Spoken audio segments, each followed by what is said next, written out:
三星這次出大招，直接改變折疊機使用體驗，也顛覆了大家對於大折機的想象。從一只打開會變大的手機，變成一台可以折起來放進口袋的小平板。Galaxy Z Fold 8這個新比例，到底只是新鮮，還是真的比較好用？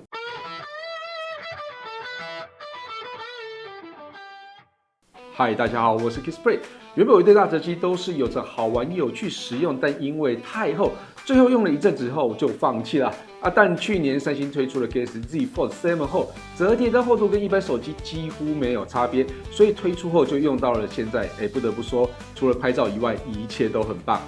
但這次三星再次用了不同形態的大折機吸引了我，也就是全新比例的 Galaxy Z Fold 8。實際拿到後，實際當成主力機用了一陣子，從日常回訊息、看影片、閱讀、玩遊戲、多工處理，甚至帶着它出門擠捷運哦。究竟我會不會繼續用它當主力機呢？接下來就一一分享這陣子的實用心得給大家。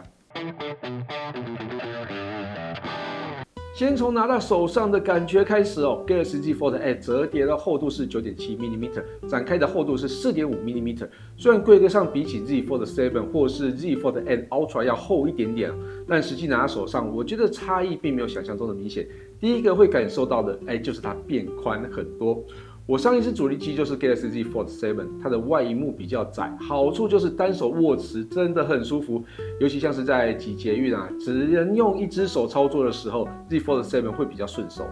但它也有一個我一直覺得比較困擾的地方，就是鍵盤實在太窄了哦。尤其像我平常在回 Messenger 或者是用 email 的時候，如果打字速度稍微快一點，其實蠻容易誤按的哦。當然 Galaxy Z Fold 8這次折疊寬度變到 81.9mm 之後，要單手握持操作難度真的比較高。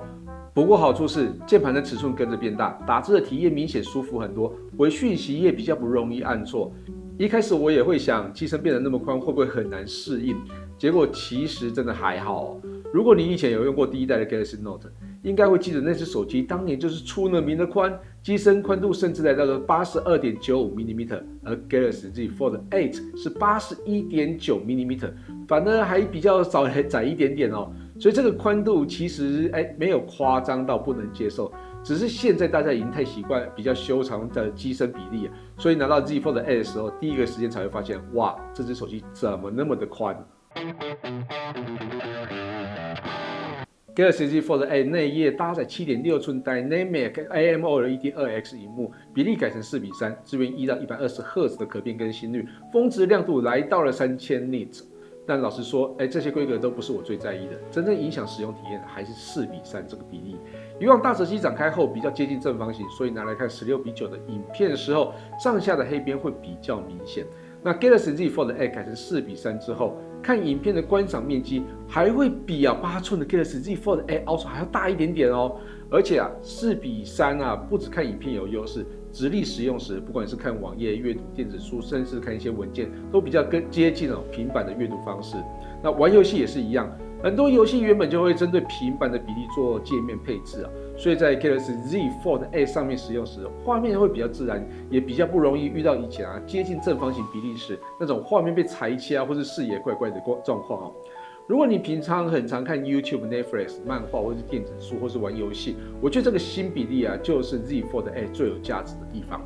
這比例真的讓手機跟平板之間的界限變小了，平常可以把它折起來，像是一般手機一樣帶着走，但真正需要大畫面時，一打開它就接近一台小平板，而不是像以前那種很大的手機螢幕的感覺但是在橫放觀賞影音時，發現一個很明顯的問題，也就是聲音都偏左。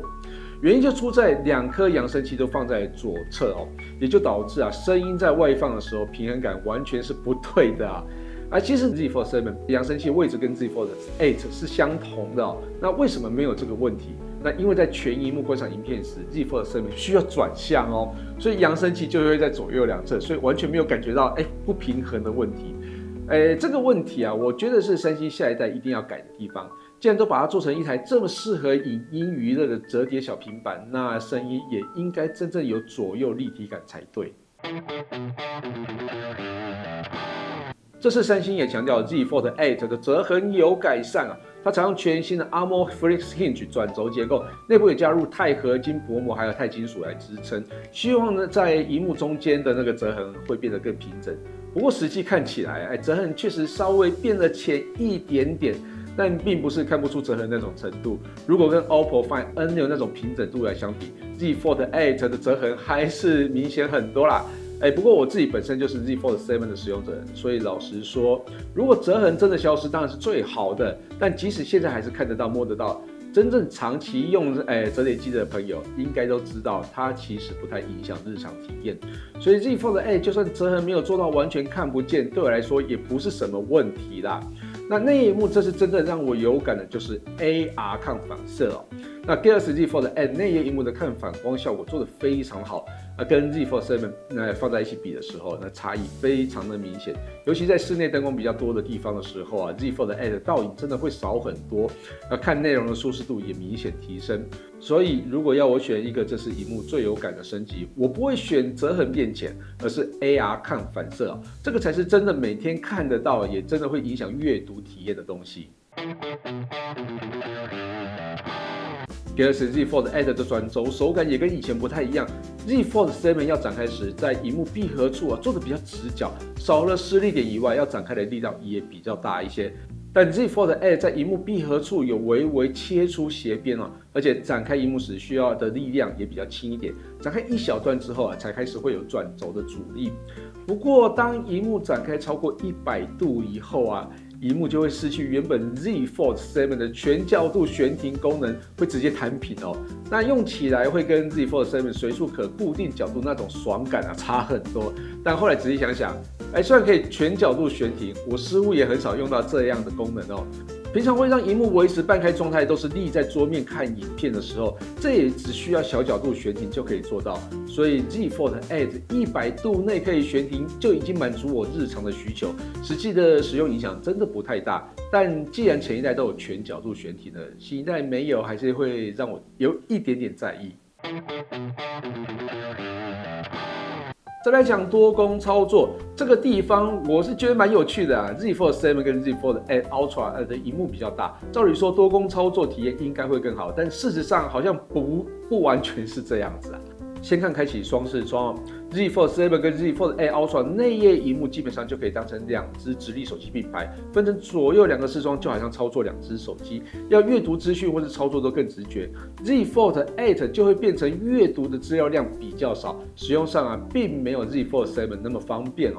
但到了3視窗，我反而比較喜歡 Z Fold 8的安排哦。Z Fold 8可以把3個 App 直立並排，看起來就很像3隻小手機放在一起。雖然每一個視窗的顯示面積都比較小，但3個畫面的比例是比較平均的，那用起來也比較順暢一些。相較之下 ，Z Fold 7的3視窗是使用1個手機比例的大畫面，搭配2個方形的小畫面。如果3個 App 同時都需要查看時，我反而覺得 Z Fold 8的配置會更直覺一些。所以這個部分真的沒有哪一個一定比較好的。如果你平常是使用雙視窗為主，我覺得 Z Fold 7或者 Z Fold Ultra 會比較舒服一些。但如果你常常需要用到3個 App 同時查看 ，Z Fold 8這種3個直立畫面並排的方式，我自己覺得反而比較喜歡這樣子哦。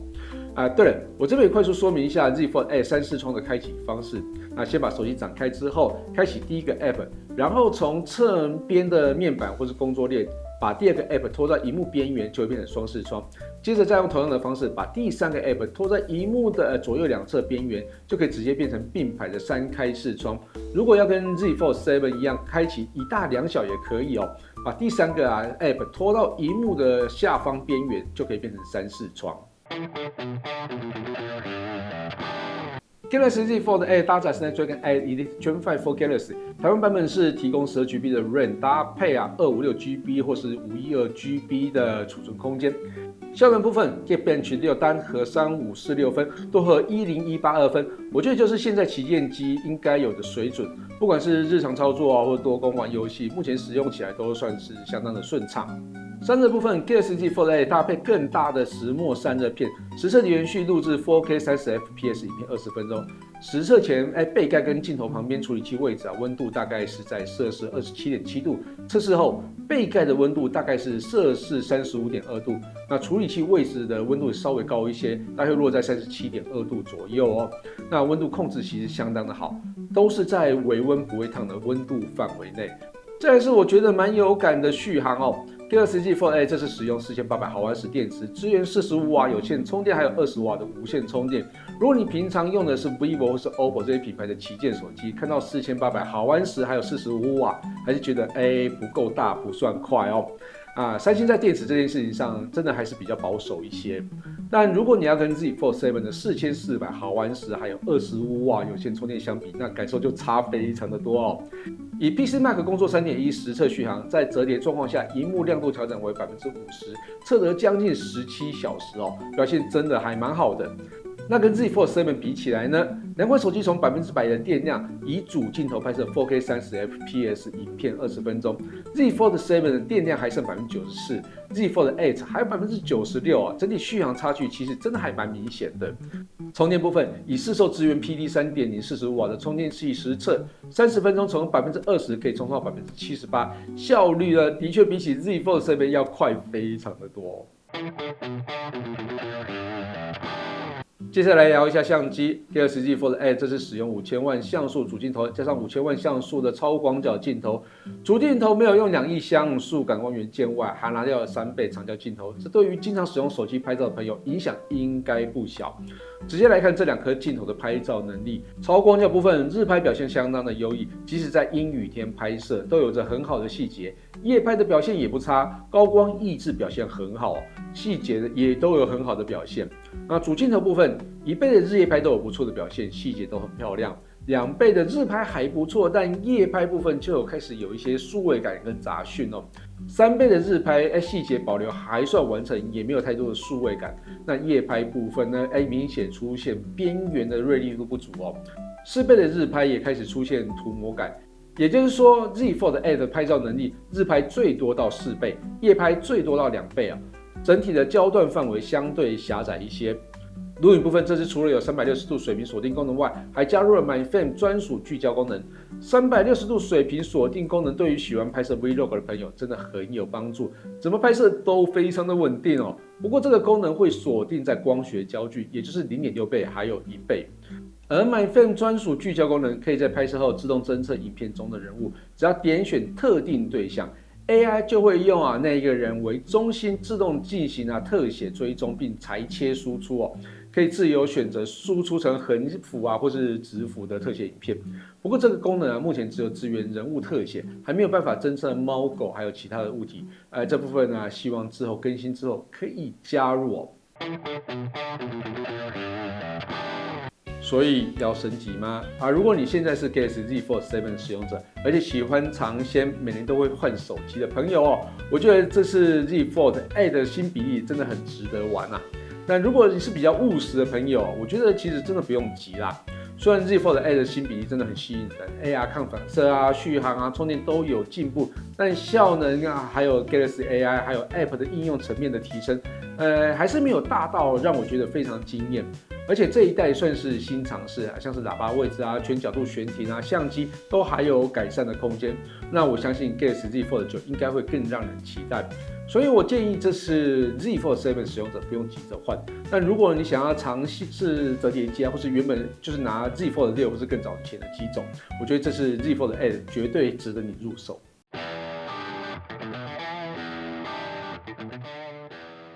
如果要我用一句話形容 Galaxy Z Fold 8，我會說它就是一台可以折起來的小平板，而這也是我最喜歡它的地方這種使用邏輯，我覺得比單純追求大螢幕更有趣哦。那至於下一代，我最希望三星加入這3個東西哦。第一個就是 S Pen， 既然它已經那麼像一台小平板，如果可以直接拿筆去做寫字做筆記簽文件，我覺得整個產品定位會更加的完整。那第二個當然就是長焦鏡頭，就算不用做到 Ultra 的等級，但至少給一顆實用的3倍長焦，我會覺得這只手機更適合單機帶出門。第三個就是全角度懸停現在轉軸其實很好開，也很好攤平，但我還是希望折疊手機還保留自由停在各種角度的特色哦。那如果下一代Galaxy Z Fold 9可以把這3件事補回來，再把喇叭的位置改好一些我覺得這個新比例的大折疊機真的會非常的完整。以上就是 Galaxy Z Fold 8使用體驗，感謝大家收看這期節目，希望大家也會喜歡這次的內容。如果有任何建議或問題，也歡迎留言讓我知道。我是 Kisplay，我們下期見嘍，拜拜。